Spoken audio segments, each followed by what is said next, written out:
හරිය. එතකොට OD වල අද කරන්නේ හතරවෙනි පාඩම Organizational Design Part 1. එතකොට මේකේ කියන්නේ පාඩමේ අපි ඉගෙන ගන්න මොකක්ද organizational design එකක් කියලා කියන්නේ. ඒ වගේම තමයි මෙතනදී අපිට හම්බ වෙනවා ඒ කියන්නේ dimensions වර්ග දෙකක්. structural dimension ඒ වගේම තමයි contextual dimension කියලා. අපි මේකේ අන්තිම හරියේදී compare කරලා බලන ඊට පස්සේ traditional organization එකකුයි learning organization එකකුයි. learning organization එකක් කියලා කියන්නේ දැන් අද කාලේ තියෙන organizations ඉතින්. එතකොට organizational design එකක් ගත්තාම සාමාන්‍යයෙන් organizational design එකක් කියලා කියන්නේ එතනදී කියන්නේ organizational design එකක් කියලා කියන්නේ step by step process එකක්. එතකොට ඒකෙදි identify කරගන්නවා dysfunctional aspect of workflow, procedures, structures and system. එතන මේ dysfunctional කියලා කියන්නේ ටිකක් අර abnormal නැත්නම් irregular වගේ මොනවා හරි දේවල් තියෙනවා නිකන් අසාමාන්‍ය වගේ අන්න ඒ වගේ දේවල් තියෙනවා නම් ඕකෙදි organization design එකේදී අනිවාර්යෙන් ඒක identify කරගන්නවා. ඒ වගේම තමයි දැන් අර කලින් තිබ්බ organization design එක තියෙන අවුරුදු ගානකට කලින් තිබ්බ design එක ඒකම හරියන්නේ නැහැ. මොකද අපි දැනට තියෙන current business realities අලුත් changes තියෙනවා ඒවත් එක්ක match වෙන්න ඕනේ. ඒ නිසා අපි හැමතිස්සෙම OD organization design එක realign කරන්න වෙනවා. එතකොට ඒ වගේම තමයි plans develop කරන්න වෙනවා අලුත් changes වලට ගැලපෙන විදිහට. ඒක තමයි OD කියලා කියන්නේ. කියන්නේ අර දිගටම තියෙන organization design එකම පවත්වාගෙන ගිහින් වැඩක් නැහැ. අපි ඒක realign කරන්න අලුත් changes වලට ගැලපෙන විදිහට match කරන්න ඕන.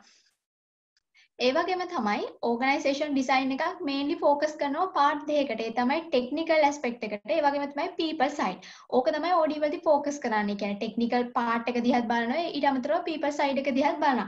technical part එක කියලා කියන්නේ දැන් අර අපි මෙතනදී කතා කරානේ මේ identify කරගන්නවා workflow, procedures, structures, systems කියලා. ඒවම තමයි technical කියන එකේදී අදහස් වෙන්නේ. කියන්නේ organization එකක් ඇතුලේ තියෙන මොනවාද තියෙන workflow, technology මොනවාද, processes, procedures ඒ ටික තමයි technical part එකේදී කතා කරන්නේ. people side කියලා කියන්නේ දැන් organization design එක හදද්දී අනිවාර්යයෙන්ම human resource. ඒ වගේම තමයි organization එකේ තියෙන culture එක. අන්න ඒ දේවලුත් බලනවා. නැතුව එකපාරටම technical side එක විතරක් බලලා වැඩක් නැහැ. එතකොට OD කියන්නේ මොකක්ද කියලා තමයි මෙතනත් කියලා තියෙන්නේ the process by which managers select and manage aspect of structure and culture so that organization can control the activities necessary to achieve its goal. ඒ කියන්නේ organization design එකක් කියන්නේ මොකක්ද කියලා තමයි මෙතනත් කියලා තියෙන්නේ.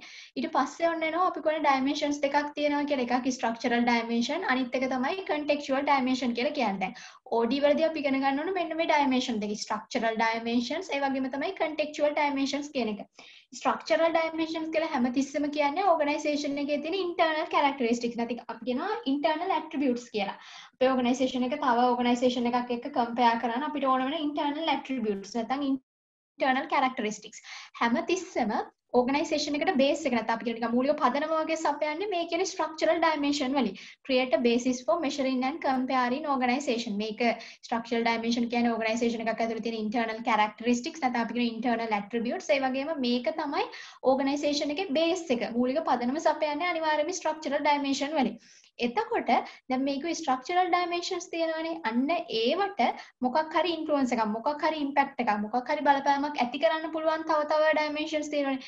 ඒව තමයි contextual dimensions කියලා කියන්නේ. එතකොට ඔය කියන contextual dimensions වලින් පුළුවන් අර කිව්ව structural dimension වලට මොකක් හරි influence එකක් impact එකක් ඇති කරන්න. ඔය කියන structural dimension වල shape එක වෙනස් කරන්න, ඒවා modify කරන්නනේ. ඒ වගේ ඕන දෙයක්. එතකොට දැන් මෙතනදී අපි කිව්වා structural dimension කියන්නේ internal characteristics කියලා. එතකොට මේකේ contextual dimensions ඇවිල්ලා ඒක internal attribute එකක් වෙන්නත් පුළුවන්, external attribute එකක් වෙන්නත් පුළුවන්. මොකද contextual dimension එකකින් represent කරනවා organization එක වගේම environment එකක්. ඒකයි අපි කිව්වේ මෙතන කියන්නේ internal characteristics නැත්නම් internal attributes. හැබැයි contextual dimension ආවහම එතනදී ඒ කියන්නේ internal වගේම external attributes උත් තියෙන්න පුළුවන්. එතකොට ඕවා වෙන වෙනම කතා කරනවා. මේ ටික ඔක්කොම අපි කතා කරන පාඩමේදී. ඒ කියන්නේ මේ තියෙන structural dimension organization එකක් ඇතුලේ කොහොමද formalization වෙන්නේ, specialization, hierarchy of authority, centralization. මෙතන centralization එකත් එක්කම decentralization කියන එකත් එනවා. ඊට පස්සේ professionalism, personal ratios ඒ වගේ දේවල්. එතකොට මේව තමයි organization එකක අපි කියනවා base එක වෙන්නේ. මූලිකවම වෙන දේවල් ටික මේක. මේව තමයි ඔක්කොම internal attributes. එතකොට මේ කියන internal attributes 6 තියෙනවානේ. ඕකට මොකක් හරි impact එකක් influence එකක් ඇති කරන්න පුළුවන් internal and external attributes තමයි මේ කියන contextual dimensions. එතකොට මේ පහට පුළුවන් මෙන්න මේවට ලොකු බලපෑමක් ඇති කරන්න.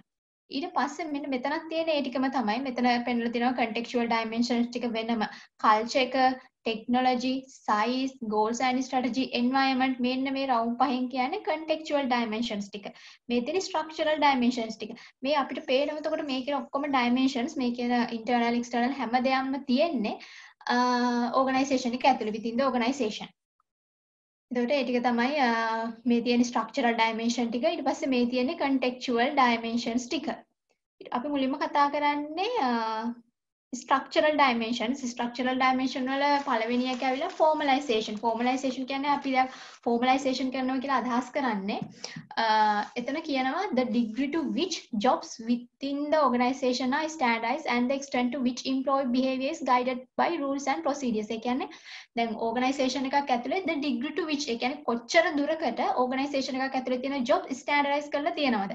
ඒ වගේ තමයි කොච්චර දුරකට employees ලව control කරනවද මේ කියන rules and procedures වලින්. ඒක තමයි formalization කියලා කියන්නේ. එතකොට අපි දැන් formalization කියන්නේ ඒකනේ the degree to which jobs within the organization are standardized. ඒ වගේම තමයි to extent up to some extent කොච්චර දුරකට ඉන්න employees ලගේ behavior එක guide කරනවද rules and regulations වලින් procedures වලින්.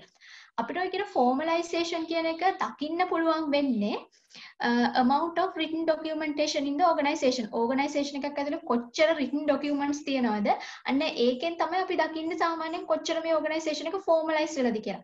ඒ කියන්නේ සමහර organizations තියෙනවා ඒගොල්ලන්ගේ තියෙන ඔක්කොම rules procedures job description එක regulation policy හැමදේම written document හැමදේම ලියලා තියෙනවා. හැබැයි සමහර organizations ඉන්නවා එච්චරම formalize නැහැ written documents එච්චරම නැහැ. එතකොට ඒක තමයි formalization කියලා කියන්නේ. formalization කියලා කියන්නේ මෙන්න මේක. the degree to which jobs within the organization එන්නේ ඒ කොටස.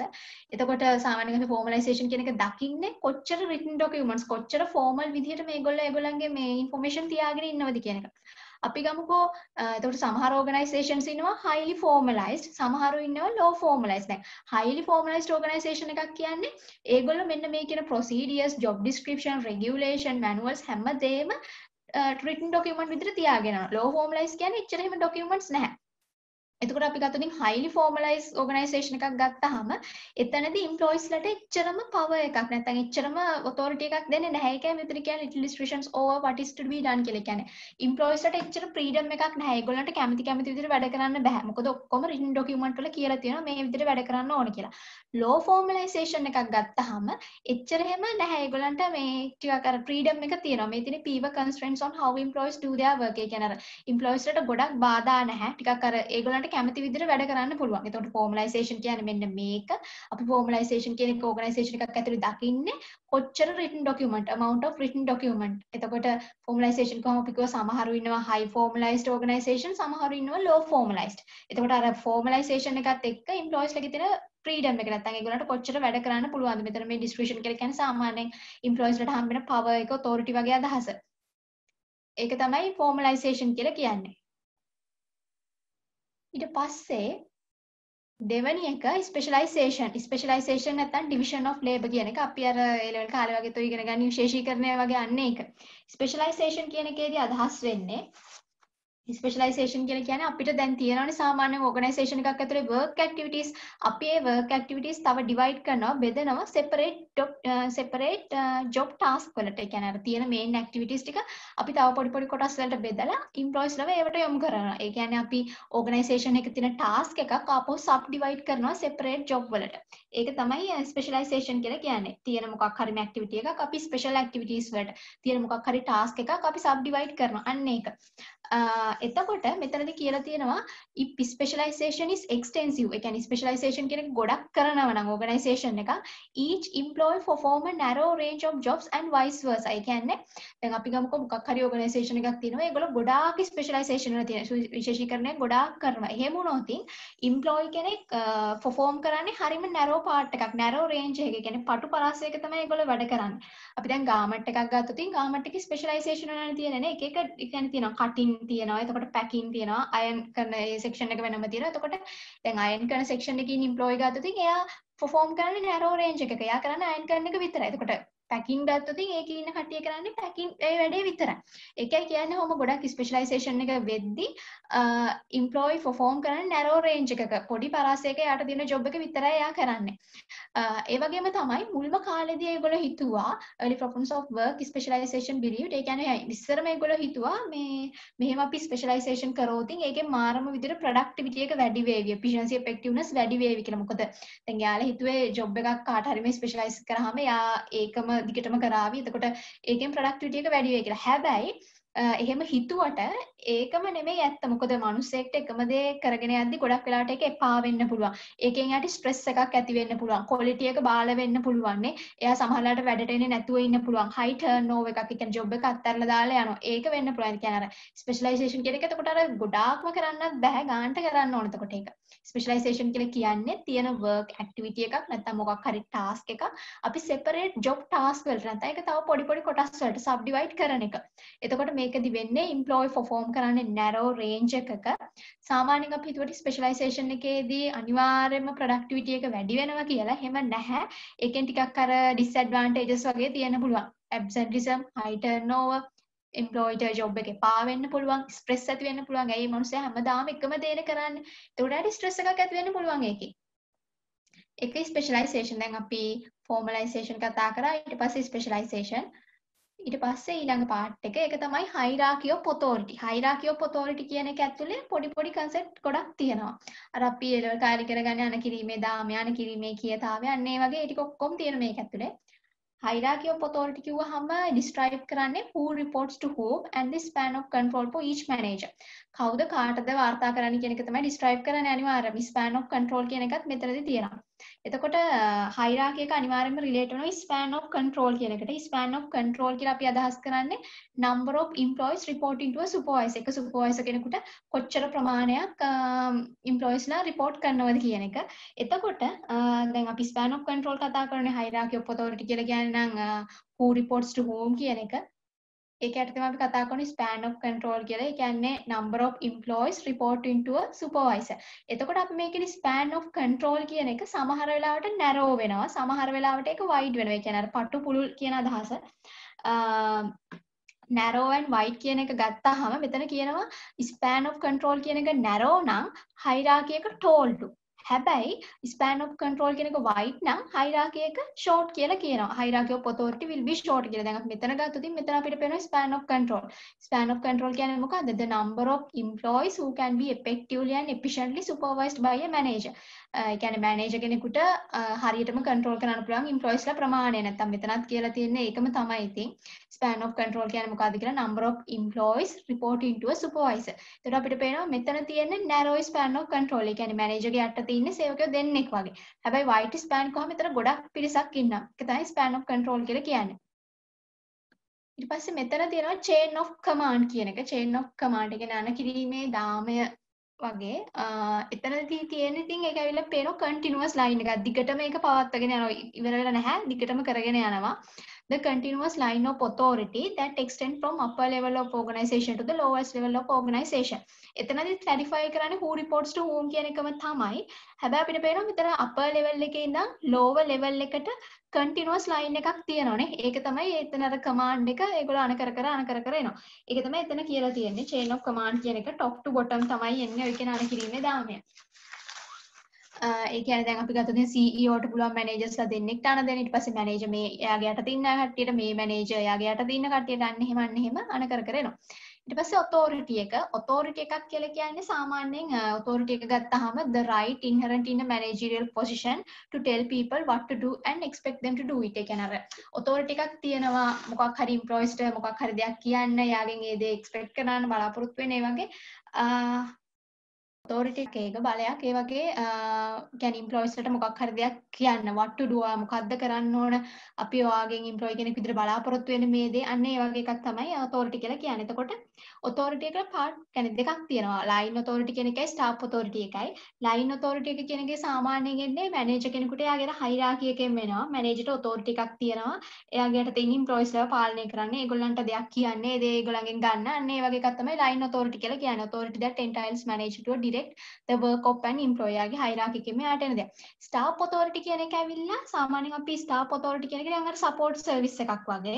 ඒ කියන්නේ staff authority එකෙන් හැමතිස්සෙම කරන්නේ මේ කලින් කො line authorities තියෙනවානේ.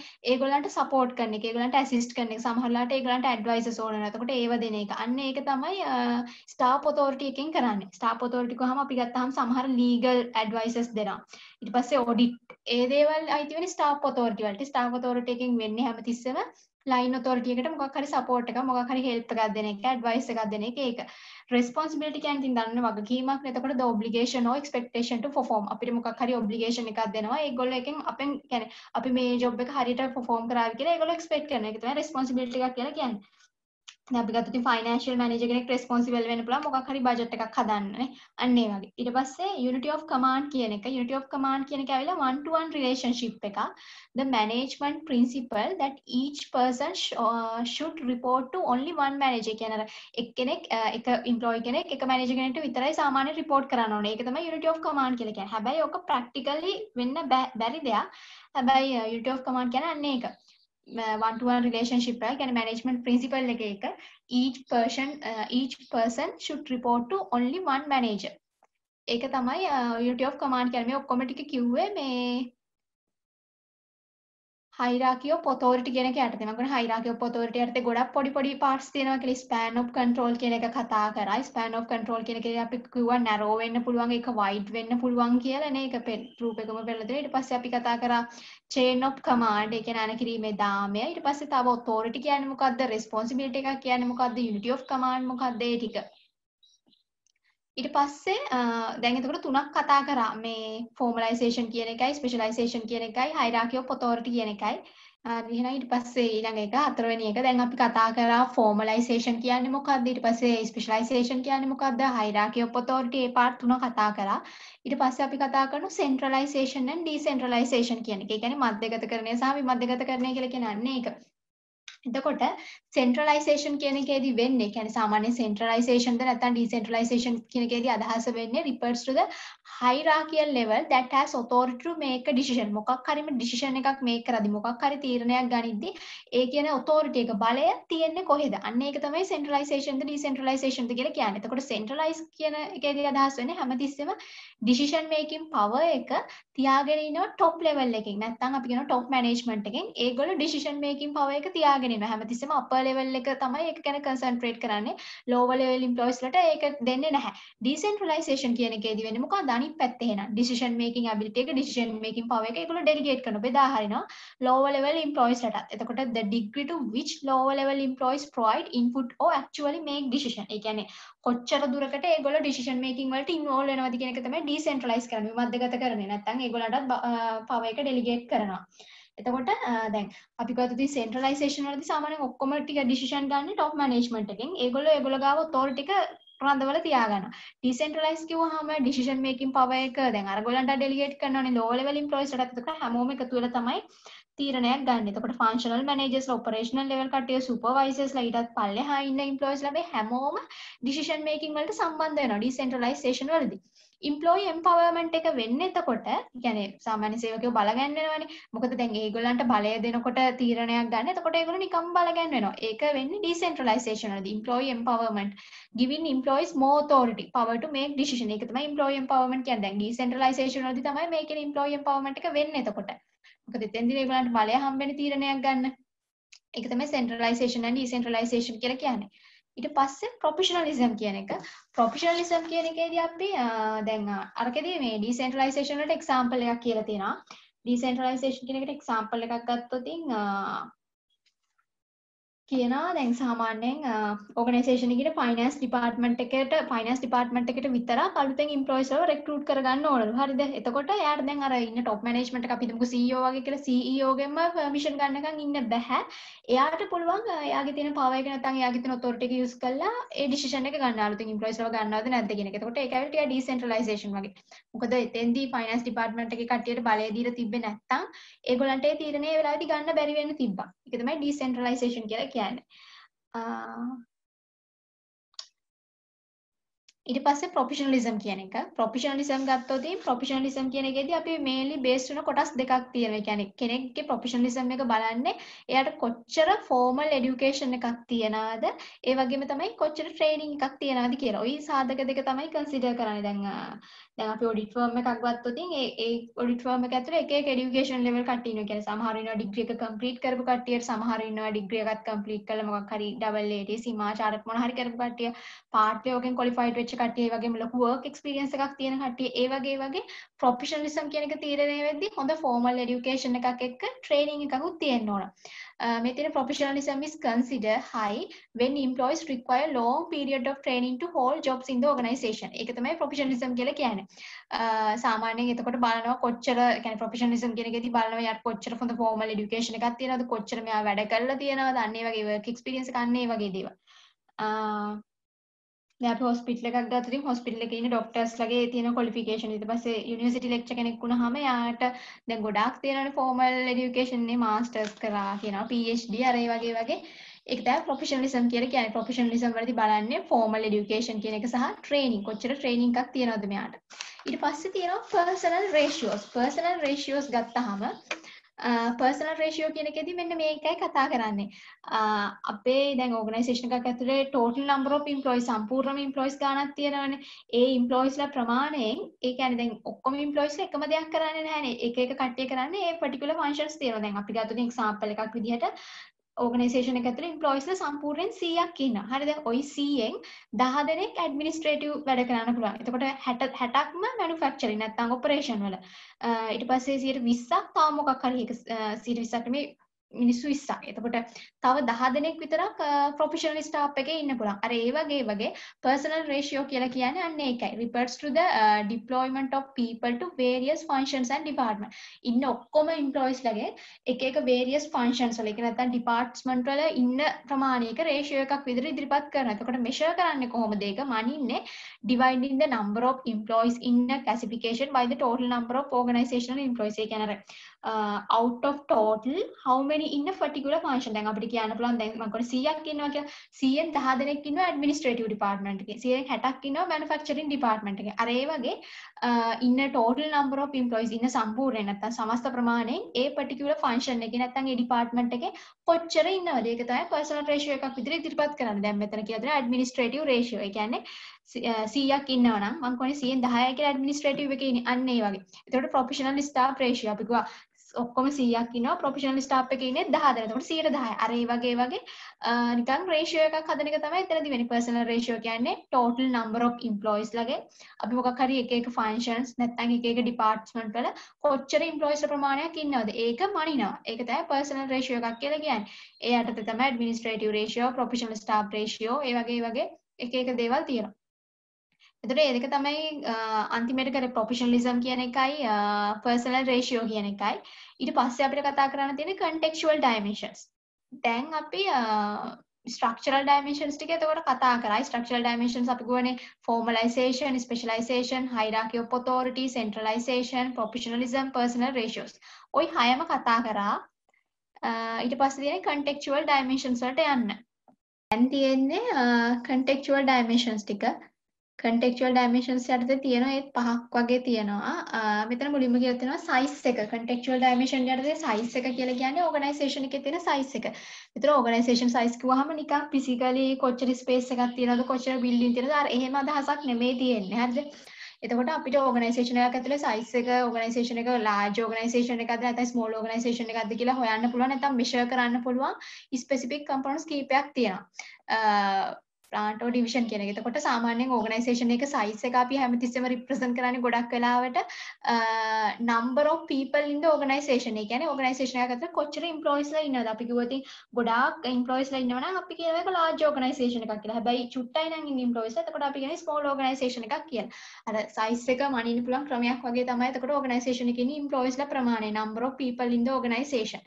ඒ වගේම තව measures තියෙනවා organisation එකක් ඇතුලේ කොච්චර total assets තියෙනවද, total sales තියෙනවද, ඒකෙනුත් magnitude එක නැත්නම් ප්‍රමාණාත්මක භාවය වගේ දෙයක් අපිට පෙන්වන්න පුළුවන්. හැබැයි ඒකෙන් but they do not indicate the size of the human part of the social system organization එකේ තියෙන අර මේ human part එක නැත්නම් කොච්චර employees ලා ඉන්නවද කියලා පෙන්වන්නේ නැහැ මේ total assets වලින් total sales වලින්. ඒ නිසා organization size එක වයින් හොඳ ක්‍රමයක් තමයි ওই number of people. නැත්නම් අපි කියනවා කොච්චර employees ලා ඉන්නවද කියන එක. ඒක තමයි size කියලා කියන්නේ. මෙතන physical size එක නෙමෙයි කතා කරන්නේ. employees ලා කොච්චර ඉන්නවද නැත්නම් total sales කොච්චරද total assets එක අන්න ඒ වගේ දේවල්.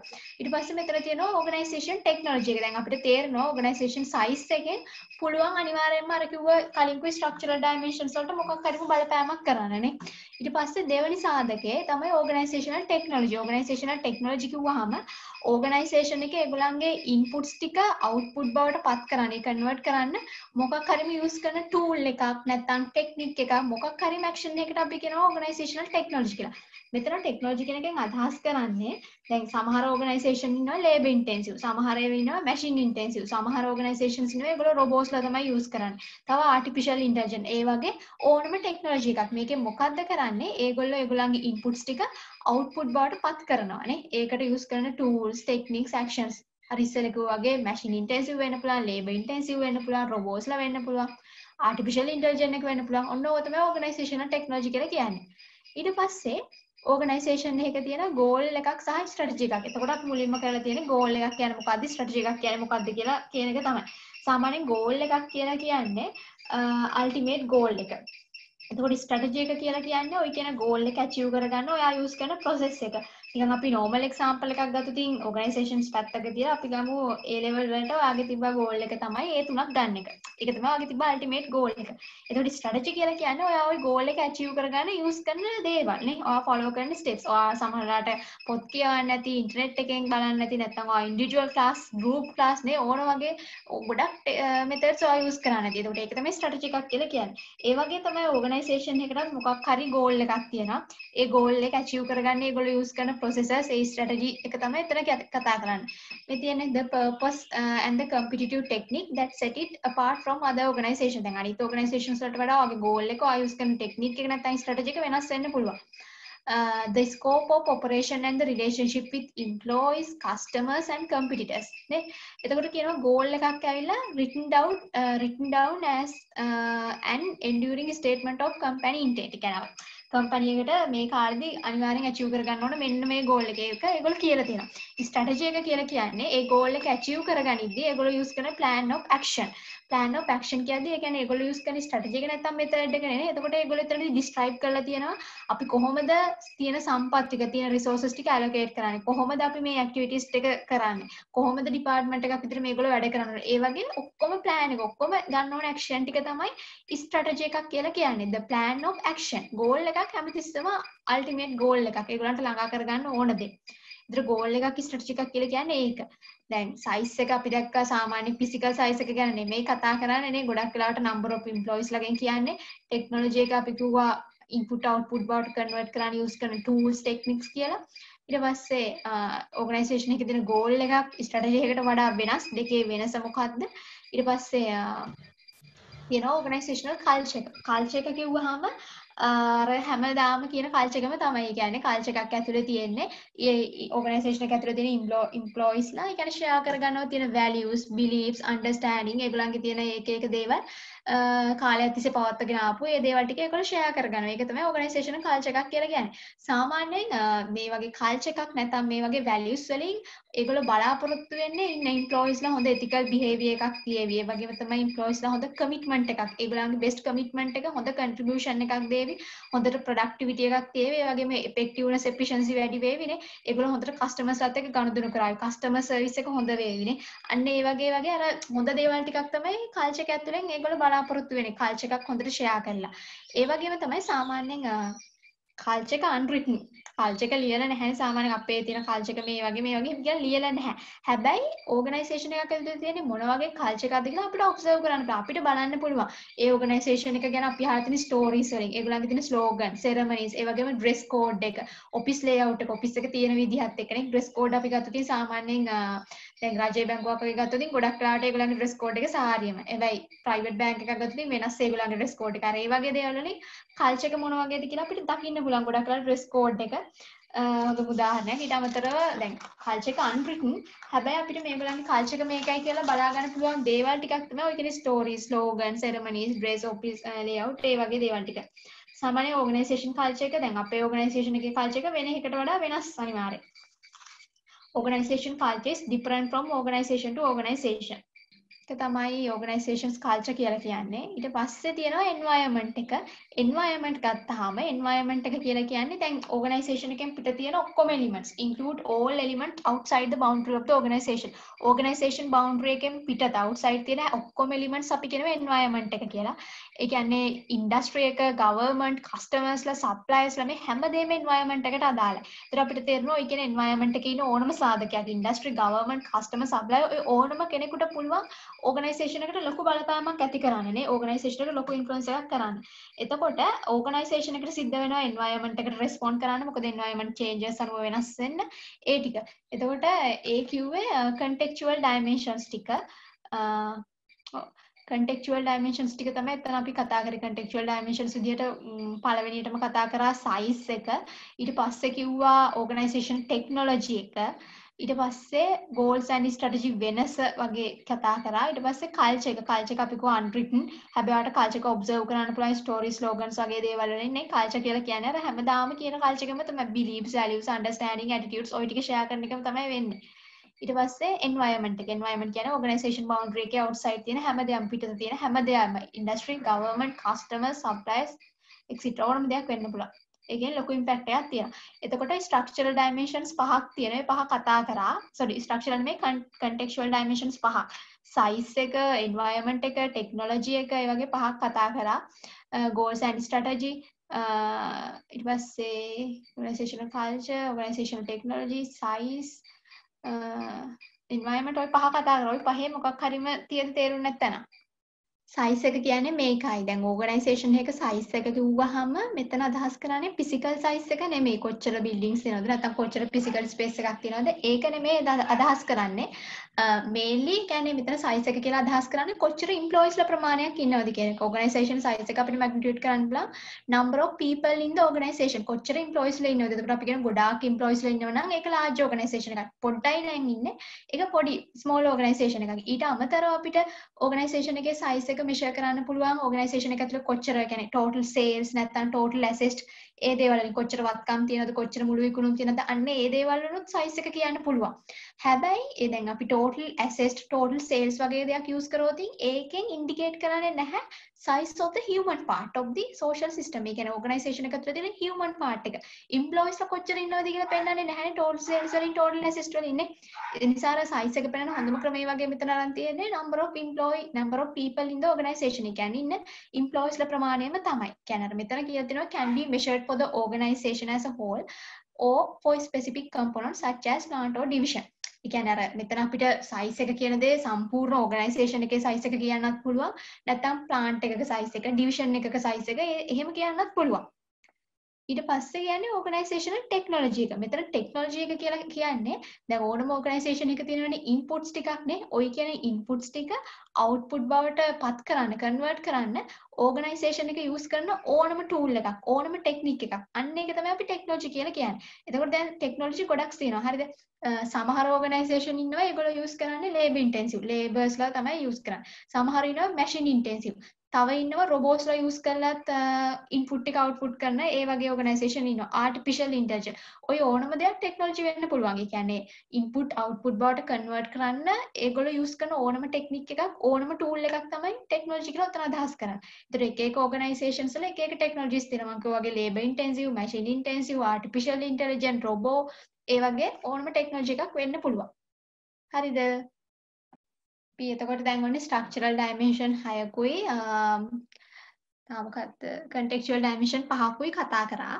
ඊට පස්සේ මෙතන තියෙනවා example එකක්. ඕක ඉතින් දීලා තියෙනවා organizations 3ක් වගේ දීලා. ඒ කියන්නේ කොහොමද formalization, centralization ඔය වගේ figures ටික දීලා පෙන්නලා තියෙනවා. දැන් Walmart එක ගගේ ගත්තොත් size එකෙන් පේනවා අනිත් ඒවාට වඩා ලොකුයි. මොකද ගොඩක් employees ලා ඉන්න පුළුවන් වගේ. එතන 1,50,000ක් වගේ පෙන්නලා තියෙනවා. එතකොට technology එක ගත්තාම එක එක organizations වල තියෙන එක එක ටෙක්නොලොජි නේ අර ඒ වගේ කොච්චර දුරට ස්පෙෂලයිසේෂන් වල තියද කොච්චර දුරට ෆෝමලයිසේෂන් වල තියද දැන් මෙතන මේ පළවෙනි සොෆ්ට්වෙයාර් කම්පැනි එකට වඩා වෝල්මාර්ට් එකේ ගොඩාක් ෆෝමලයිසේෂන් වෙලා තියෙනවා. ඒ කියන්නේ ගොඩාක් රිටන් ඩොකියුමන්ට්ස් තියෙන්න පුළුවන්. දැන් ඊටත් වඩා ස්ටේට් ආර්ට්ස් ඒජන්සි එකක්. ඒ කම්පැනි එක ඇතුලේ ඒක දැන් ස්ටේට් එකක් නේ. ඒතර ඒගොල්ලන්ගේ ෆෝමලයිසේෂන් කියන එක ගොඩක් වැඩි. සෙන්ට්‍රලයිසේෂන් කියන එකත් මේ දෙන්නට වඩා ස්ටේට් ආර්ට් ඒජන්සි එකේ වැඩි. ඒක නිකන් එක්සැම්පල් එකක් වගේ දීලා තියෙන එතන. ඔන්න ඊට පස්සේ ඊළඟ ස්ලයිඩ් එක මේකේ තියලා තියෙනවා මේ ඕගනයිසේෂන් එකේ තියෙන හිස්ටොරිකල් පර්ස්පෙක්ටිව් එක ඒ වගේම තමයි අලුත් ට්‍රෙන්ඩ්ස් new trends. එතකොට දැන් හිස්ටොරිකල් පර්ස්පෙක්ටිව් එක කියලා කියන්නේ මෙහෙමයි. දැන් efficiency is everything. දැන් මුල්ම කාලේ මෙතන මේ කතා කරන්නේ හිස්ටොරිකල් පර්ස්පෙක්ටිව් කියලා මුල්ම කාලේ තිබ්බ ඕගනයිසේෂන්ස් ගැන ට්‍රැඩිෂනල් ඕගනයිසේෂන් එකක් වගේ. new trends කියන්නේ ඉතින් new trends තමයි. හිස්ටොරිකල් පර්ස්පෙක්ටිව් කියන එකේදී අදහස් වෙන්නේ මෙහෙම දෙයක්. මෙතන තියෙන efficiency is everything කියලා. එතකොට කියන්නේ මෙහෙමයි. දැන් ඉස්සර කාලේ ඕගනයිසේෂන්ස් හැමතිස්සෙම හිතුවේ අපි කොහොමද efficiency එක improve කරගන්නේ කොහොමද productivity එක improve කරගන්නේ කොහොමද තියෙන අඩු resource ප්‍රමාණයකින් වැඩිම productivity එකක් වැඩිම output එකක් ගන්න. අර ඒ වගේ efficiency එක පස්සෙම තමයි දිව්වේ. ඉස්සර කාලේ හිටපු ඕගනයිසේෂන්ස්. හැබැයි දැන් අලුත් ට්‍රෙන්ඩ්ස් විදිහට අපි දන්නවා flexibility කියන එක ගොඩක් තියෙනවානේ. ඒගොල්ලෝ එහෙම අර ගොඩක්ම අර මේ අර කියන වගේ productivity එක efficiency වෙනුවට බලනවා හැමතිස්සෙම flexible වෙන්නේ කොහොමද? කොහොමද අලුත් change එකකට අපි adapt වෙන්නේ? smart technology වලට කොහොමද අපි flexible විදිහට adapt වෙන්නේ? අර අපිට marketing වල වගේ තිබ්බා example එකක් අර flexible වෙන්න ඕන අනිවාර්යයෙන්ම organisation එකක් වුණාම example එක කිව්වා Nokia වලට බැරි වුණා technology එකත් එක්ක change වෙන්න flexible ගතිය නැහැ. හැබැයි Samsung වලට පුළුවන් වුණා. අර ඒ වගේ මතක ඇති example එකක් අපිට කියලා දුන්නා. ඒ වගේ flexible වෙන්න ඕනේ. ඒක තමයි trend එකක්. ඒ කියන්නේ අලුත් technologies අලුත් තියෙන changes ඒ හැම දෙයක් එක්කටම කියන්නේ අර adapt වෙන්න ඒවට අනුව හැඩ ගැහෙන්න පුළුවන් වෙන්න ඕනේ. ඉස්සර කාලේ organizations වලට එහෙම උමනාවක් තිබ්බේ නැහැ. හැමතිස්සෙම බැලුවේ efficiency එක දිහා, productivity එක දිහා. ඊට පස්සේ තියෙනවා how to get organized. ඒ කියන්නේ historical perspective එක අනුව. ඒ කියන්නේ අර ඉස්සර organisation හැමතිස්සෙම බැලුවේ කොහොම කරන්නද? ඒ කියන්නේ හැමතිස්සෙම administrative principles. ඒ කියන්නේ අර employees වලට හැමතිස්සෙම rules නේ. ඒගොල්ලන්ගේ හැමතිස්සෙම control කරා. මේ තියෙන unity of command අනේ කිරීමේ දාමයක් තිබ්බ unity of direction හැමතිස්සෙම managers ලා කිව්වා මෙහෙම කරන්න මෙහෙම කරන්න. ඒ වගේ අර එයාවල හැමතිස්සෙම මෙහෙවුවා. ඒ විදිහට තමයි තිබ්බේ. high productivity and increasing prosperity. ඒ දේවල් තමයි organisation එක organize කරපු විදිහ. දැන් හැබැයි එහෙම නැහැ. දැන් එහෙම ඒ කියන්නේ unity of command unity of direction වෙනුවට තියෙන ඒ කියන්නේ අර employees ලා හැමතිස්සෙම මෙහෙවනම වෙනුවට දැන් තියෙන new corporate culture එකක්. ඒ කියන්නේ හැමතිස්සෙම එක open culture එකක්. employees ලගේ තියෙන අලුත් ideas ගන්නවා decision making වලදී. employees ලටත් පුළුවන් හරිම ඒ කියන්නේ openly communicate කරන්න ඉන්න top management එකත් එක්ක boundaries අඩුයි. මොකද අර දැන් කලින් නම් අපි දන්නවා unity of command එකක් තිබ්බනේ chain එකක් තිබ්බා. ඒ අර ඒ අනුවම තමයි hierarchy එක ගොඩක් තිබ්බා. හැබැයි දැන් එහෙම නැහැ. ඔය කියන corporate culture එක ඇතුලේ පොඩි low level employees ලටත් පුළුවන් ඉන්න top level එක නැත්නම් upper level management එකත් එක්ක ඉන්න ලොක්කොත් එක්ක ඕනම දෙයක් කතා කරන්න අර ඒ වගේ හොඳ culture එකක් තියෙනවා දැන් අද වෙද්දි. ඊට පස්සේ තමයි what about people. what about people ගත්තාම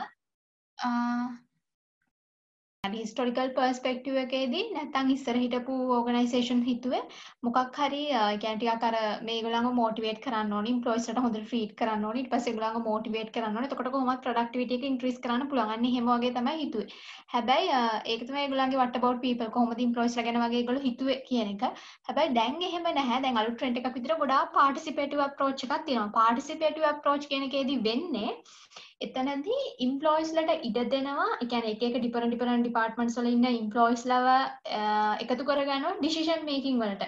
ඒගොල්ලන්ට decision making වලට ඉඩ දෙනවා තීරණ ගන්න. ඒගොල්ලන්ගේ ideas උත් consider කරනවා මොකක් හරි තීරණයක් ගන්න. employees ලාට ඒගොල්ලෝ හරිම free. ඒගොල්ලන්ට ඒගොල්ලන්ගේ ideas express කරන්න පුළුවන්. ඒක තමයි participative approach කියන්නේ. decision making වලදී ඒගොල්ලන්ගේ participation එකක් ගන්නවා.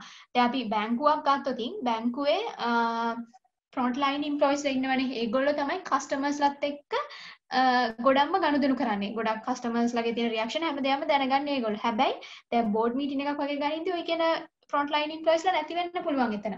දැන් participative approach කියන එකේදී වෙන්නේ එහෙම board meeting එකක් ගනිද්දී කියන්නේ අර mainly organisation එක ඇතුලේ decision එකක් ගනිද්දී ඒගොල්ලන්වත් එකතු කරගන්න. ඒ වගේ employees ලවත් එකතු කරගන්න. ඒගොල්ලන්ටත් දෙනෝ නිදහස ඔයාලගේ ideas ඉදිරිපත් කරන්න මේ දේ ගැන. අන්න ඒක තමයි participative approach කියන්නේ. දැන් අද අලුත් trend එකක් විදිහට ඒක තියෙනවා.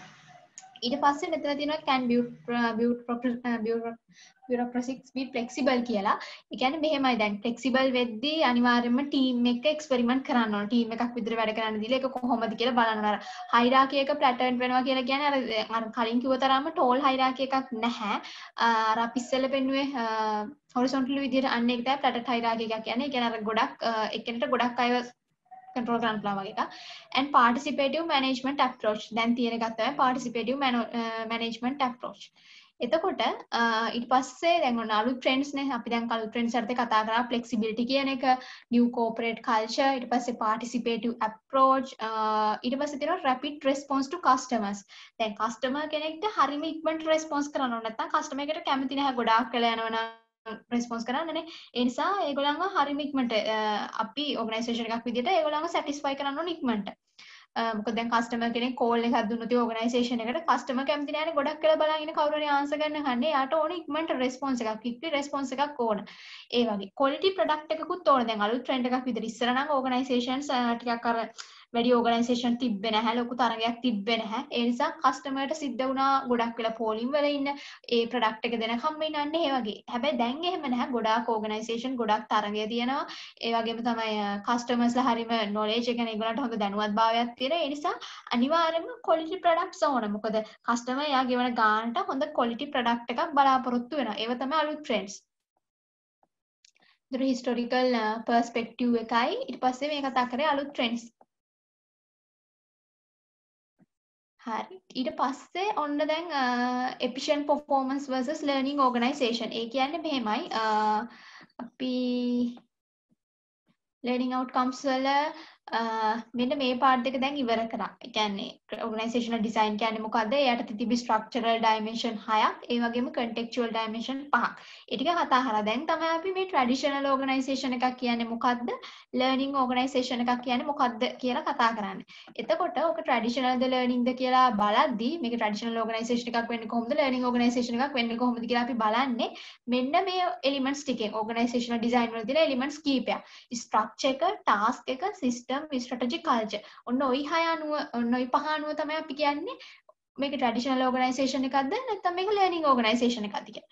අපි structure එක ගත්තොත් traditional organization එකේ තියෙන vertical structure එකක්. අර අපිට මතකයි අපි මුලින්ම කතා කරා traditional නැත්නම් tall hierarchy එකක් තමයි තියෙන්නේ. මෙහෙම එක දිගට මෙහෙම වෙන්න මෙහෙම වගේ තියෙනවා. හැබැයි learning organization එකක් කියන්නේ දැන් අද අලුතෙන්ම තියෙන organization එකක් ගත්තාම structure එක එහෙම vertical නැහැ, horizontal. මෙන්න මේ වගේ ඉරක්. මෙන්න මේ වගේ horizontal ඉරක් වගේ තමයි තියෙන්නේ. task එක ගත්තාම traditional organization එකේ තියෙන routine task එකක්. ඒ කියන්නේ managers ලා කියනවා employee ට ඔයා කරන්න ඕන මෙන්න මේ task එක මෙන්න මේ විදිහට කරන්න ඕන කියලා. ඒ තියෙන task එක ඒගොල්ලෝ කියන විදිහටම කරන්න ඕන. හැබැයි learning organization එක එහෙම නැහැ, empowered roles. ඒ කියන්නේ employees ලා හැමතිස්සෙම empowered කරනවා. ඒගොල්ලන්ව බල ගන්නවා. අපි කියන විදිහටම ඔයා මේ වැඩේ කරන්න ඕන නැහැ. පොඩ්ඩක් ඔයාටත් ඕනම් පොඩි වෙනසක් කරන්න. ගැළපෙන විදිහ වෙනසක් කරන්න. අර ඒ වගේ පොඩ්ඩක් යාව empower කරනවා. යාව බල ගන්නවා. සිස්ටම් එක ගත්තත් මෙතන තියෙන හරිම ෆෝමල් කන්ට්‍රෝල් එකක්. හරිද? කියන්නේ employees ලව ගොඩාක් කන්ට්‍රෝල් කරනවා. මෙතන එහෙම නැහැ. ඒ කන්ට්‍රෝල් එක වෙනුවට shared information. ඒ කියන්නේ information share කරනවා lower level employees ලාත් අතර. හැමෝම දැනුවත් හැම දෙයක් ගැනම. ඊට පස්සේ ස්ට්‍රැටජි එක. හැම තිස්සෙම තියෙන කම්පිටිටිව් ස්ට්‍රැටජි එකක්. ඒ කියන්නේ අනිත් එක්කෙනාව පරද්දලා යන්න ඕන වගේ එකක්. කොහොම හරි අපි අනිත් ඕගනයිසේෂන් එකට වඩා ඉස්සරහට යන්න ඕන. එහෙම. ලර්නින් ඕගනයිසේෂන් ගත්තාම ගොඩක් වෙලාවට කොලැබොරේටිව් ස්ට්‍රැටජි එකක් කරා. හැමෝම එකට එකතු වෙලා වගේ යන දෙයක්. කල්චර් එක ගත්තාම රිජිඩ් කල්චර් එකක්. ඒ කියන්නේ ඒක ෆ්ලෙක්සිබල් නැහැ. හරිම රිජිඩ් තියෙන නීති ඒ විදිහටම කරගෙන යනවා. ඒව වෙනස් කරන්න ඒගොල්ලෝ කැමති නැහැ. ඇඩැප්ටිව් කල්චර් එකක් වහම ටිකක් අර අලුත් චේන්ජස් අලුත් වෙනස් වෙන දේවල් ඒ දේවලුත් එක්ක කල්චර් එක චේන්ජ් වෙනවා. දැන් ලර්නින් ඕගනයිසේෂන් එකයි ට්‍රැඩිෂනල් ඕගනයිසේෂන් එකයි තියෙන වෙනස්කම් ඕක. ওই පහෙන් තමයි අපි ඒක විස්තර කරන්නේ. ස්ට්‍රක්චර් එකෙන්, ටාස්ක් එකෙන්, ඒ වගේම සිස්ටම් වලින්, ස්ට්‍රැටජි එකෙන් සහ කල්චර් එකෙන්. ඒතර මෙතන කියලා තියෙන්නේ ඒකම තමයි අර කිව්ව මේ elements වලින් කියලා තියෙන ටික මෙන්න මේ වගේ කිව්ව ටිකම තමයි මෙතන කියන්නේ කොහොමද දැන් සාමාන්‍යයෙන් අපි කියන ඕගනයිසේෂන් එකේ තියෙන efficient performance නැත්නම් අර traditional organisation එකක් ගැලපෙන්නේ stable environment එකකට. ඒ කියන්නේ අර environment එක අපිට හොඳට predict කරන්න පුළුවන්. මෙහෙමයි environment එක අවුරුදු 5ක් ගියත් මේ විදිහටම තියෙනවා කියලා අපිට අර ඒක change වෙන්නේ නැහැ predict කරන්න පුළුවන්. හැබැයි මෙතන මේ turbulent environment කියලා වචනයක් තියෙනවා. turbulent environment කියන්නේ දැන් අද කාලේ තියෙන environment එක අපිට එහෙම කියන්න බැහැනේ නේ. හෙට මේ දේ මේ විදිහටම තියෙක අපිට කියන්න බෑ. ඒක හරියම ඉක්මනට වෙනස් වෙනවා. environment change quickly. environment change quickly. ඒක තමයි turbulent environment එකක් කියලා කියන්නේ. දැන් අර තිබ්බ වගේ stable environment එකක් නෙමෙයි. ඉතින් එතකොට දැන් මේ වගේ traditional organization එකක් හොඳයි stable environment එකකට නා. ඒ කියන්නේ environment එක වෙනස් වෙන්නේ නැත්නම් කිසිම දෙයක් වෙනස් වෙන්නේ නැතුව දිගටම මෙහෙම තියෙනවා. හැබැයි එහෙම නැහැ. අනිවාර්යෙන් හැමදේම වෙනස් වෙනවා. ඒ කියන්නේ environment එක එතකොට ඒක අලුත් changes අලුත් technologies හැමදේම තියෙනවා. ඒ නිසා learning organization තමයි මේ වගේ turbulent environment එකකට match වෙන්නේ. හරි. ඔන්න අපි දැන් ඒකට පළවෙනි එක කතා කරනවා. දැන් අපි පළවෙනි එක කතා කරා structure එකනේ. structure එකේදී මෙතන කියලා තියෙනවා කොහොමද vertical structure එකක ඉඳන් horizontal structure එකකට ආවේ කියලා. ඒක තමයි traditional උයි learning උයි කියලා කියන්නේ. දැන් traditional organization එකක් ගත්තාම structure එක හැමතිස්සෙම අපි දැක්ක තිබ්බේ vertical structure එකක් නේ. vertical hierarchy එකක් තිබ්බේ. hierarchy එක හරිම tall. ගොඩාක් layers තිබ්බා. ඒ කියන්නේ lower level employee කෙනෙකුගේ top management එකයි අතර ගොඩාක් layers තියෙනවා. ඒකයි කියන්නේ මේක ගොඩක් tall කියලා. vertical structure එකක් කියලා. ඒ කියන්නේ අර දැන් low level employee කෙනෙකුට අපි හිතමුකෝ නිවාඩුවක් ගන්න ඕන කියලා. ඒ නිවාඩුව ගනිද්දී යාට මොකක්ද signature එකක් ඕන වෙනවනේ. ඒතකොට ඒ signature එක ගන්න ගියත් එයාට ලොකු hierarchy එකක් දිගේ යන්න වෙනවා. එයාගේ යට තියෙන supervisor ඊට පස්සේ ඒ supervisor තව එක්කෙනෙක්ට ගිහින්දනවා. අර ඒ වගේ ලොකු වෙලාවක් යන මේකට ලොකු කියන්නේ අර vertical hierarchy එකක් තමයි තිබ්බේ. මේ වගේ එකක් stable environment එකකට ගැලපෙන්න පුළුවන්. හැබැයි අද තියෙන මේ turbulent environment එකට ගැලපෙන්නේ නැහැ. මේ තියෙන activities are grouped together by common work from the bottom to the top of the organization. මෙතන තියෙන හරියම little collaboration එකක්. අර හැම තිස්සෙම ඒගොල්ලෝ අර vertical hierarchy එකක් තියෙනවා. එහෙම අර එකතු වෙලා collaborate වෙලා එහෙම වැඩ කරන ගතියක් නැහැ. හැම තිස්සෙම කියන්නේ වැඩ ටික ඔක්කොම function task ටික coordinate කරන්නේ control කරන්නේ vertical hierarchy එකකින්. කියන්නේ අර managers කියන විදිහට employeesලා වැඩ කරන්න ඕන. ඒ වගේම තමයි decision making authority එක හැමතිස්සෙම තියෙන upper level managers ලාගේ අතේ. ඒ කියන්නේ අර centralization වගේ මධ්‍යගත කරණයක් තමයි තිබ්බේ හැමතිස්සෙම. Promote efficient production and in-depth skill development. In a rapidly changing environment, the hierarchy becomes overloaded. Rapidly changing environment එකට සාමාන්‍යයෙන් මේක match වෙන්නේ නැහැ. එතකොට අනිවාර්යෙන් අර learning organization එකක් තමයි හරියන්නේ. එතකොට දැන් මේ කියන්නේ traditional organization එකක තියෙන vertical hierarchy එක ගැන. කොහොමද employees level control කරේ, කොහොමද ඒගොල්ලන්ව coordinate කරේ, හැම දෙයක්ම කරේ vertical hierarchy එක හරහා. එහෙම ලොකුවට collaborate ගතියක්, එහෙම collaboration එකක් තිබ්බේ නැහැ. හැමතිස්සෙම decision making authority එක තියාගත්තා top management එක යටතේ. අන්න ඒ වගේ. ඊට පස්සේ දැන් learning organization එකක් ගත්තාම එහෙම නෑ. දැන් අර traditional කට්ටිය ගාව තිබ්බ හැමතිස්සෙම vertical work flows නේ. learning organization එකක් ගත්තාම තියෙන horizontal work flows. ඒ කියන්නේ අර වගේ hierarchy එක ගොඩාක් hierarchy එකක් නෑ. less hierarchy එකක්. නැත්නම් අපි කියනවා flatter ගතිය වැඩි. boundary eliminate කරලා තියෙනවා. ඒ කියන්නේ අර top manager ගේ lower level employees ලගේ අතර තියෙන මේ layers තියෙනවානේ. එහෙම ඒවා ගොඩක් නැහැ. ඒවා පුළුවන් තරම් eliminate කරලා අඩු කරලා තියෙන්නේ. teamwork ගොඩාක් තියෙනවා. අන්න ඒක. Structure is created around horizontal workflows or processes rather than departmental functions. ඒ කියන්නේ department විදිහට top management එකෙන් කියන්නේ නැහැ employees ලාට මේ වැඩේ කරන්න එහෙම කියලා. ඒ වෙනුවට තියෙන ගොඩක් අර මේ teamwork හැමෝම එකට එකතු වෙලා කරන දෙයක්. vertical hierarchy එක අර කලින් තිබ්බ vertical hierarchy එක මොකක්ද වෙලා තියෙන්නේ? දැන් වෙද්දි plateau වෙලා තියෙනවා. අර මොකද layers ප්‍රමාණය අඩු වෙලා තියෙනවානේ. එතකොට අර කලින් layers 3ක් තිබ්බනම් ඒගොල්ලෝගේ අතර දැන් එච්චර layers නැහැ. එතකොට අර තිබ්බ ගතිය plateau වෙලා තියෙනවා. A few senior executives in the traditional support functions such as finance or human resource එක කියන ගොඩක් senior executives ලා නැහැ. ඒ ටික තමයි learning organization එක තියෙන්නේ. දැන් මෙතන තියෙනවා boundaries between functions are practically eliminated because teams include members from several function areas. ඒ කියන තිබ්බ boundaries මම කියන්නේ අර lower level employee කෙනෙකුගේ top manager කෙනෙකුගේ අතර තියෙන layers අර මැද තියෙන layers ටික ඒවා ගොඩක් අඩුයි. boundaries ඒ වගේ ගොඩක් eliminate කරලා තියෙනවා. අඩු කරලා තියෙනවා. මොකද අර cross functionals ඒ දේවල් තියෙනවානේ අර team විදියට වැඩ කරන්නේ. එතකොට අර ගොඩක් plateau වෙලා තියෙනවා. ඕක තමයි vertical horizontal කතාව. කොහොමද structure එක නැත්නම් අපි කියන hierarchy එක vertical පැත්තේ ඉඳන් horizontal විදියට ආවේ. කොහොමද traditional organization එකක ඉඳන් learning organization එකකට එද්දී ඔය කියන්නේ structure එක නැත්නම් අපි කිව්වොත් hierarchy එක වගේ vertical වල ඉඳන් horizontal විදියට convert උනේ. ඒක තමයි එතන කියන්නේ. හරි ඒ අපි කතා කරේ vertical horizontal එක. ඊට පස්සේ කතා කරනවා දැන් අර අපි මෙතනදී කතා කරන්නේ routine task to empowered role. ඒ කියන්නේ දැන් අර මම කිව්වා මෙතනදී ඒ කියන්නේ boundaries between functions are practically ඒ වගේ තමයි. boundaries between functions. ඒ කියන්නේ අර lower level functions මොනවාද? එතකොට top management එකේ තියෙන functions මොනවද? නැත්නම් ඒගොල්ලන්ගේ තියෙන අර තියෙන authority එක ගලාගෙන යන විදිහ. ඒකම වගේ තමයි. ඔව් ඒක වගේ තමයි. ඒ තියෙන boundaries නැත්නම් layers ප්‍රමාණය අඩු වෙලා කියන එක තමයි අදහස වෙන්නේ එතන. හරි. එතකොට ඔන්න ඊළඟ එක මේ මෙතන තියෙනවා දැන් ඔන්න අපි මේ පළවෙනි එක කතා කරා ස්ට්‍රක්චර් එක කොහොමද vertical structure එකක ඉඳන් horizontal structure එකකට ගියේ කියලා. දැන් ඊට පස්සේ task එක මම කෝ routine task එකක් තමයි traditional organization වල තිබ්බේ. learning organization වලටදී ඔක role එක empowered වුණා කියලා. එතකොට දැන් ඔන්න ඒක තමයි කතා කරන්න යන්නේ.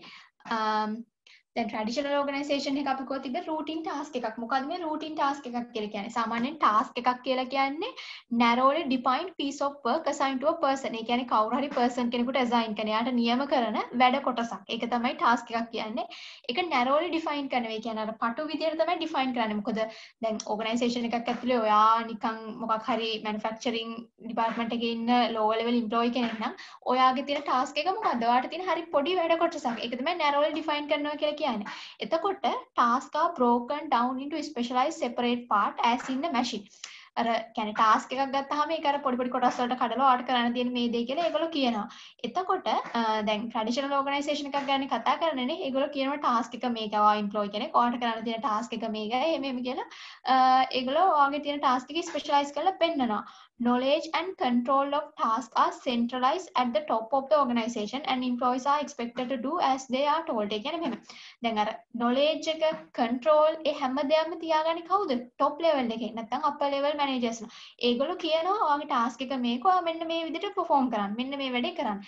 ඒ කිව්ව විදිහටම employee කෙනෙක්ට වෙනවා ඒ task එක ඒ විදිහටම කරන්න. ඒක කියන්නේ routine task කියලා. ඒ කියන්නේ top management එකෙන් define කරපු task එක ඒගොල්ලෝ කියපු විදිහටම ඔයාට කරන්න වෙනවා. ඒක තමයි traditional organization එකක වෙන දේ. හැබැයි ඕක දැන් මෙතෙන්ට එද්දි learning organization එකකට එද්දි වෙනස් වෙනවා. දැන් හිතන්න මෙතන example එකක් විදිහට ඔයා dancing team එකක ඉන්නවා. හරිද? dancing team එකක ඉඳිද්දි 5 දෙනෙක් විතර ඉන්න dancing team එකක ඔයා ඉන්නවා. එතකොට ඒ උගන්නන කෙනා නැත්නම් අපි කියමු කොරියෝග්‍රාෆර් කියලා එයා කියන විදිහටම ඔයාට කරන්න වෙනවා. team වැඩක්, team එකේ වැඩක් මේක.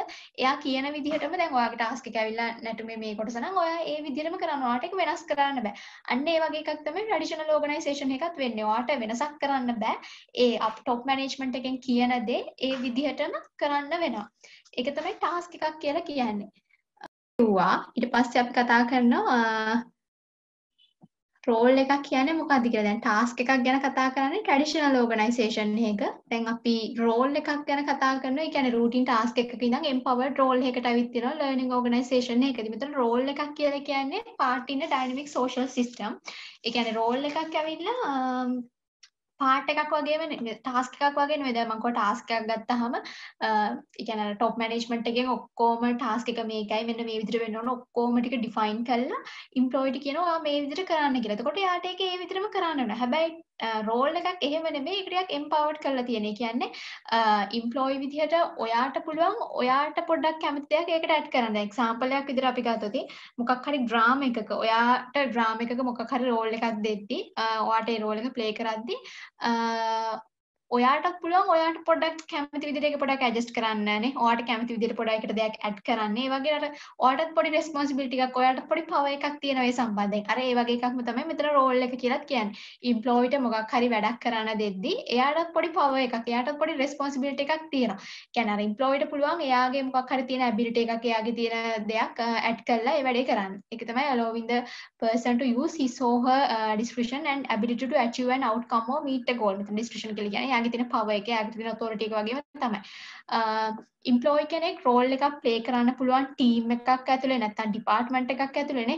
ඒ වගේ. හැබැයි යාට පුළුවන් ඔය කියන role එක redefine කරන්න, ඒ වගේම adjust කරන්න. අපි ගත්තොත් task එකක් අර routine task එකක් employeeට බෑ අර විදිහට redefine කරනවත් adjust කරනවත්. මොකද අර top management එකෙන් කිව්ව විදිහට මේක ඔයගොල්ලෝ කරන්න ඕනේ. හැබැයි role එකක් එහෙම නැහැ. ඒ කියන්නේ employeeට පුළුවන් ඒක පොඩ්ඩක් redefine කරන්න, adjust කරන්න, එයාට ඕන විදිහ පොඩි වෙනස්කමක් ඇති කරන්න අන්න ඒ වගේ දෙයක්. employees are encouraged to take care of problems by working with one another and with customers. එතකොට අර එයාව empowered කරනවා. එයාව බල ගන්නවා. එයාට කියනවා ඔයාත් පොඩ්ඩක් මේක ගැන බලන්න ඔයාගේ ideas දෙන්න ඒ වගේ. ඒක තමයි learning organization එක role එකක් කියන්නේ. එතකොට අපි කතා කරා routine task එකක ඉඳන් empowered role එකට කොහොමද එන්නේ කියලා. traditional organization එකක් වුණාම අපි කොහොමද තිබ්බේ task එකක්. හැබැයි learning organization එකක් වුණාම තියෙන්නේ role එකක්. empowered role එකක්. ඊට පස්සේ දැන් කිව්වා ට්‍රැඩිෂනල් ඕගනයිසේෂන් එකේ හැමතිස්සෙම තියෙන කන්ට්‍රෝල් එක මං ෆෝමල් කන්ට්‍රෝල් එකක්. ඒ කියන්නේ අර টොප් මැනේජ්මන්ට් එක හැමතිස්සෙම එම්ප්ලොයිස්ලා හරියට කන්ට්‍රෝල් කරනවා. ඒගොල්ලන්ට එහෙම ඉන්ෆෝමේෂන් ෂෙයා කරන්නේ නැහැ. අරගොල්ලන්ට ඕන විදිහට ඔක්කොම ටික ඒ කියන්නේ අර කන්ට්‍රෝල් කරන එකම වගේ තමයි වෙන්නේ. හැබැයි ලර්නින් ඕගනයිසේෂන් එකක් වෙද්දී ඔක වෙනස් වෙනවා. ලර්නින් ඕගනයිසේෂන් එක ඉන්ෆෝමේෂන් ෂෙයා කරනවා. හැමෝම හැමදේම දන්නවා. දැන් අපි ගත්තොත් increase distance between top leaders and workers in the technical core. මෙතන කියන්නේත් ඒක. දැන් traditional organization එක මම කිව්වා ලොකු formal control එකක් තියෙනවා. අපි දන්නවා මොකද tall hierarchy එකක් තියෙනනේ. මෙතන increase distance between top leaders and workers කියලා කියන්නේ අපි දන්නවා top management එකේ ඉන්නේ මේ හරිය උඩම. එතකොට lower level employees ලා ඉන්නේ මෙන්න මේ හරිය වගේ. එතකොට ලොකු දුරක් තියෙනවා. මොකද ගොඩක් layers තියෙනවා ওই අතරමැද. ඒක තමයි traditional organization එකක් කියන්නේ. හැමතිස්සෙම ගොඩක් formal system එකක් තියෙන. hierarchy එකක් තියෙනවා. හැමදේම formalize කරලානේ. ගොඩක් complex information ගැන එතකොට කොහොමද දන්නේ lower level top management එකේ කට්ටියම විතරයි. Formal systems are often implemented to manage the growing amount of complex information and to detect deviation from established standards and goals. ඒ කියන්නේ අර formal system එකක් සාමාන්‍යයෙන් implement කරන්නේ ගොඩක් අර complex information තියෙනවානේ. ඔය වගේ complex information ඇවිල්ලා lower level employees ලාට කිව්වත් ඒගොල්ලන්ට එච්චර දැනුවත්කමක් නැහැ ඒ ගැන. ඉතින් ඒ වගේ දේවල් ගොඩක් grow up වෙනවා. ඒ වගේම තමයි මොකක් හරි අපේ standard goal එක අපිට achieve කරගන්න ඕන goal එක අපි establish කරලා තියෙන goal එක සහ අපේ ඇත්තටම අපි achieve කරගන්න දේ අතර මොකක් හරි deviation එකක් මොකක් හරි වෙනසක් වුණොත් ඒ වගේ දේවල් detect කරගන්න ඔය කියන විදිහේ formal systems වැදගත්. හැබැයි දැන් අපි ගාමට් එකක් වගේ ගමුකෝ. ගාමට් එකක අපි දන්නවා දැන් ගොඩක් lower level employees කියන්නේ අනුන් මහාන වගේ අය ඉන්නවනේ. එතකොට ඒගොල්ලෝ එච්චර දන්නේ නැහැ ගාමට් එකේ ලොකු වෙනසක් වුණත් එහෙම සමහරලාට ඒගොල්ලෝ දන්නේ නැති වෙන්න පුළුවන්. ඒගොල්ලන්ට කියන වැඩේ විතරයි. ඒගොල්ලන්ව ගොඩක් control කරනවා. අන්න ඒ වගේ එකක් තමයි traditional organization කියන්නේ. learning organization එකක් ගත්තාම එහෙම නැහැ. ඒගොල්ලෝ නිකන් අර entrepreneurial firms වගේ නිකන් අර ව්‍යවසායකයෝ වගේ නිකන් අර හැමතිස්සෙම හැමෝම හැමදේම දන්නවා. ideas information නේ organization එක ඇතුලේ ගොඩක් හුවමාරු කරගන්නවා. හැම එම්ප්ලොයි කෙනෙක්ම හැම දෙයක්ම දන්නවා. ටෙක්නොලොජි එක ගැන අලුත් චේන්ජ් එකක් ආවොත් ඉන්නේ මොකක් හරිම වෙනසක් වුණොත් ඕගනයිසේෂන් එකේ ඒගොල්ලෝ හරිම ඉක්මනට ක්වික්ලි ඒගොල්ලෝ ඒ දේ ගැන දන්නවා. දැන් ලර්නින් ඕගනයිසේෂන් එකක් කියන්නේ ඒ වගේ දෙයක්. මොකද එතනදී ඒගොල්ලෝ අර එම්ප්ලොයිස්ලාගේ අතර එතකොට টপ මැනේජ්මන්ට් එකේ අතර විතරක් නෙමෙයි කස්ටමර්ස්ලා, සප්ලයර්ස්ලා, කම්පිටිටර්ස්ලා අතර පවා ගොඩාක් තොරතුරු හොමාරු කරගන්නවා. අර ඕපන් ගතිය ගොඩක් වැඩි, විවෘතභාවය වැඩි. දැන් අතන වගේ කන්ට්‍රෝල්ම කරගෙන ඉන්නේ නැහැ. ඔක්කොම ඉන්ෆෝමේෂන් ෂෙයා කරගන්නවා. හැමෝම හැමදේම දන්න එම්ප්ලොයිස්ලා, කස්ටමර්ස්ලා, කම්පිටිටර්ස්ලා හැමෝම අර ඉන්ෆෝමේෂන් ෂෙයා කරගන්නවා කියන එක තමයි තියෙන. අර ඉන්ෆෝමේෂන් බැරියර්ස් තියෙනවනේ, තොරතුරු හොමාරු කරගන්න තියෙන බාධා. ඒ ගොඩාක් දේවල් එලිමිනේට් කරනවා, අයින් කරනවා. ඒක තමයි ෂෙයාර්ඩ් ඉන්ෆෝමේෂන් කියන්නේ. මෙතනදී එහෙම නැහැ. ට්‍රැඩිෂනල් ඕගනයිසේෂන් එකේ එහෙම නැහැ. එතනදී ෆෝමල් කන්ට්‍රෝල් සිස්ටම් එකක් තියෙනවා. ඒ නිසා ඉන්ෆෝමේෂන් ෂෙයා කරන්න බෑ. ලොකු දුරස්ථභාවයක් තියෙනවා lower level employeesලා සහ top management එක අතර. ඊට පස්සේ කිව්වා ස්ට්‍රැටජි එක ගත්තොත් ට්‍රැඩිෂනල් ඕගනයිසේෂන් එකේ තියෙන්නේ කම්පිටිටිව් ස්ට්‍රැටජි එකක්. ඊට පස්සේ අපි ගත්තොත් ලර්නින් ඕගනයිසේෂන් එකේ තියෙන්නේ කොලැබොරේටිව් ස්ට්‍රැටජි එකක්. දැන් මෙතන කම්පිටිටිව් කොලැබොරේටිව් ස්ට්‍රැටජි කියලා කියන්නේ දැන් අපි ගත්තොත් නිකන් නෝමල් එක්සැම්පල් එකක් ගත්තොත් අපි දන්නවා A level කාලේදී වගේ අපේ තිබ්බේ ගොඩක් අර කම්පිටිටිව් නේ. අපෙන් කවුරු හරි සමහරවල් නෝට් එක ඉල්ලුවත් එක්සෑම් එක ලඟ වෙදී අපි නෝට් එක නොදී ඉන්න පුළුවන්. ඒ වගේ ගොඩක් කම්පිටිටිව් ගතිය වැඩි. හැබැයි කොලැබොරේටිව් කොහම දැන් කැම්පස් එකේ වෙන්න පුළුවන්. එතකොට අපි අර ගොඩක් නෝට් ෂෙයා කරගන්නවා. ටිකක් අර කම්පිටිටිව්නස් ගතිය සමහරලාට අඩු වෙන්න පුළුවන්. කුප්පි දානෝ ඒ වගේ අර එක එක්කෙනාට උදව් කරගන්න වෙන්න පුළුවන්. අර ඒ වගේ අර කොලැබොරේටිව් ගතිය ගොඩක් වැඩි. හරිද? ඒක තමයි ට්‍රැඩිෂනල් ඕගනයිසේෂන් එකකුයි ලර්නින් ඕගනයිසේෂන් එකකුයි කියන්නේ තන්නේ වගේම තමයි. දැන් ට්‍රැඩිෂනල් ඕගනයිසේෂන් එකක් වුණාම strategies formulated by top managers and imposed on the organization. දැන් එතනදී වෙන්නේ අරකම තමයි. top management එක කියනවා මෙන්න මේක තමයි strategy එක. අපේ තියෙන මෙන්න මේ වගේ competitive strategy එකක් කියලා ඕගනයිසේෂන් එක ඇතුළේ ඉන්න අනිත් අයට ඒක impose කරනවා. ඒගොල්ලන්ට කියන්නේ ඒක ගැන කියලා ඒගොල්ලන්ට කියනවා ඔයාලා මේ විදිහට තමයි වැඩ කරන්න ඕනේ කියලා. හරිද?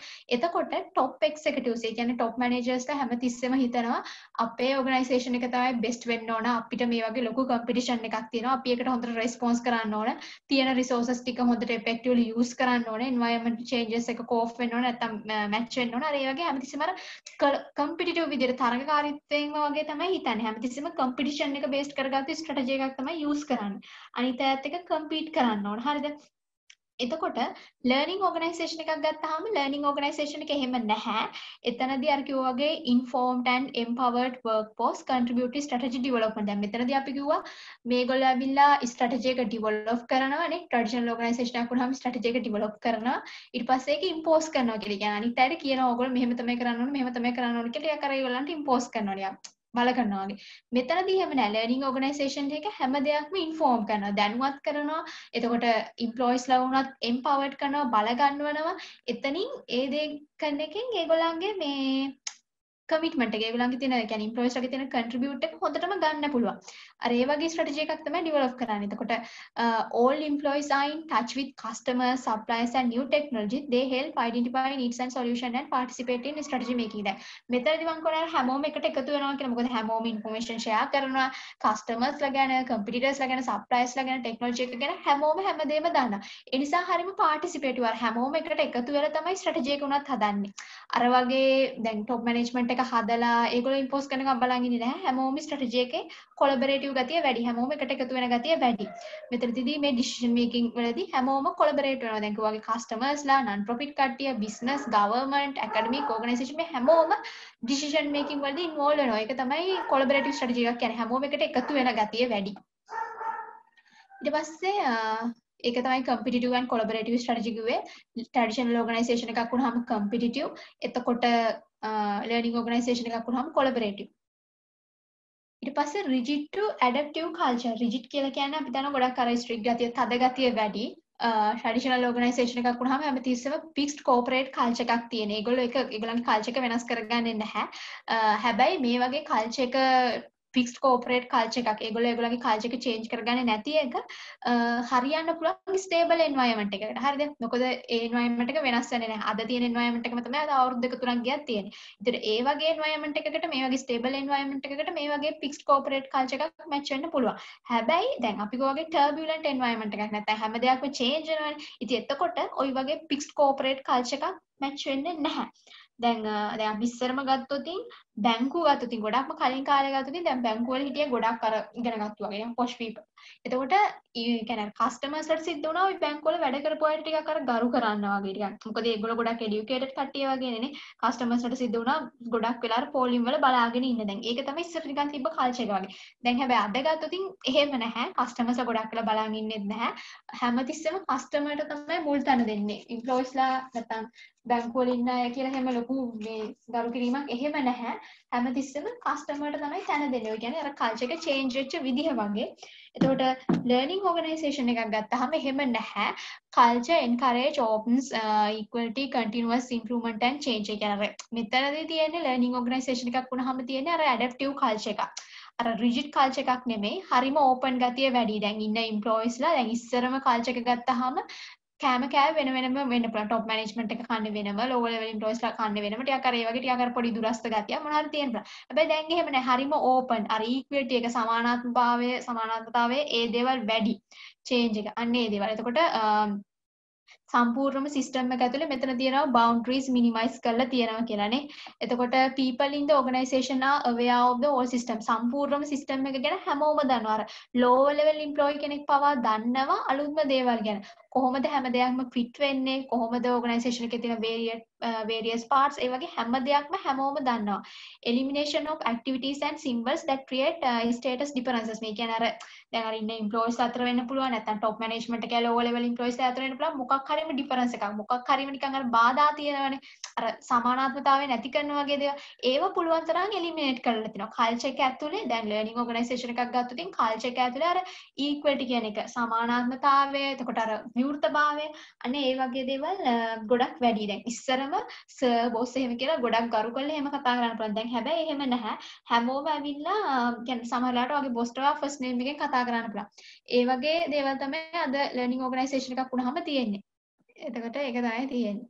හරි. එතකොට දැන් ඔන්න මේ මෙතන ස්ලයිඩ් එකෙන් කිව්වා ස්ට්‍රක්චර් එක task system strategy and culture යනවා අපි කිව්වා දැන් ට්‍රැඩිෂනල් ඕගනයිසේෂන් එකක් වුණාම අකෝ වර්ටිකල් ස්ට්‍රක්චර් එකක් තියෙන ඒක කොහොමද හොරිසොන්ටල් උනේ. ඒතර අපි කිව්වා රූටින් ටාස්ක් එකක් තියෙන. රූටින් ටාස්ක් එකක් වහම ඉම්ප්ලොයිට කිසිම දෙයක් වෙනස් කරන්න බෑ. টොප් මැනේජ්මන්ට් එකෙන් කියන විදිහටම ඒ ටාස්ක් එක පර්ෆෝම් කරන්න වෙනවා. හැබැයි මෙතනදී එහෙම නැහැ. එයාට පොඩ්ඩක් ඇඩ්ජස්ට්මන්ට් එකක් කරන්න පොඩ්ඩක් මොඩිෆයි කරන්න පුළුවන්. මෙතනදී හැමතිස්සෙම තිබ්බේ ෆෝමල් කන්ට්‍රෝල් එකක්. හැබැයි මෙතනදී ඉන්ෆර්මේෂන් ෂෙයා කරනවා. හැම දෙයක්ම ගැන හැමෝම දන්නවා. එම්ප්ලොයිස්ලා, කස්ටමර්ස්ලා, කම්පිටිටර්ස්ලා හැමෝම දන්නවා. මෙතනදී අපි කොහොමද තිබ්බේ කම්පිටිටිව් ස්ට්‍රැටජි එකක්. ඒ කියන්නේ টොප් මැනේජ්මන්ට් එක මොකක් හරි ස්ට්‍රැටජි එකක්, කම්පිටිටිව් ස්ට්‍රැටජි එකක් ක්‍රියාත්මක කළා ඒක අනිත් අයට ඉම්පෝස් කරනවා. කොලැබොරේටිව් වහම එහෙම නැහැ. හැමෝම එකතු වෙලා තමයි වැඩේ කරන්නේ. ස්ට්‍රැටජි එක උනත් ඉම්ප්ලොයිස්ලා, টොප් මැනේජ්මන්ට් එකේ අය, සප්ලයර්ස්ලා වෙන්න පුළුවන්, කම්පිටිටර්ස්ලා වෙන්න පුළුවන් හැමෝම ටිකක් අර කොලැබොරේටිව් ගතිය. එකට එකතු වෙලා වැඩ කරන ගතිය වැඩි. දැන් රිජිඩ් කල්චර් එකක් ගැන කතා කරානේ ෆික්ස්ඩ් කෝපරේට් කල්චර් එකක්. රිජිඩ් කල්චර් කියන්නේ ඒක. ඉතින් ඒ වගේ දෙයක් ස්ටේබල් එන්වයරන්මන්ට් එකකට මැච් වුණාට දැන් අද තියෙන ටර්බියුලන්ට් එන්වයරන්මන්ට් එකට මැච් වෙන්නේ නැහැ. ඒ නිසා ඇඩැප්ටිව් වෙන්න ඕන. ඇඩැප්ටිව් කල්චර් එකක් නැත්නම් දැන් ලර්නින් ඕගනයිසේෂන් එකේ තියෙන කල්චර් එකක් වුණාම අපි කිව්වා ඕපන් ගතිය නැත්නම් විවෘතභාවය ඒ වගේම තමයි ඉක්වලිටි එක ඒ දේවල් ගොඩක් වැඩි. හැමෝම හැමදේම දන්නවා. ස්ට්‍රක්චර් එක වෙනස් වෙනවා. ඉතින් ඒ විදිහට තමයි කියන්නේ. එතකොට ට්‍රැඩිෂනල් ඕගනයිසේෂන් එකකුයි ලර්නින් ඕගනයිසේෂන් එකකුයි නිකන් වෙනස්කම් වගේ. Structure, task, system, strategy, culture ඔය පහෙන් කියන්න පුළුවන්. ඒතර අපි කතා කරා ඕගනයිසේෂනල් ඩිසයින් කියන්නේ මොකක්ද මුලින්ම කතා කරා. ඊට පස්සේ structural and contextual dimension structural dimension 6ක්. ඒතර contextual dimension 5ක්. ඔය කියන contextual dimensions වලින් පුළුවන් ස්ට්‍රක්චරල් dimensions ටිකක් වෙනස් කරන්න වගේ. ඊට පස්සේ අපි අර කිව්ව සාධක 5 යටතේ traditional and learning organization compare කරා නැත්නම් වෙනස්කම වගේ පෙන්නුවා. එතකොට පාඩම ඉවරයි.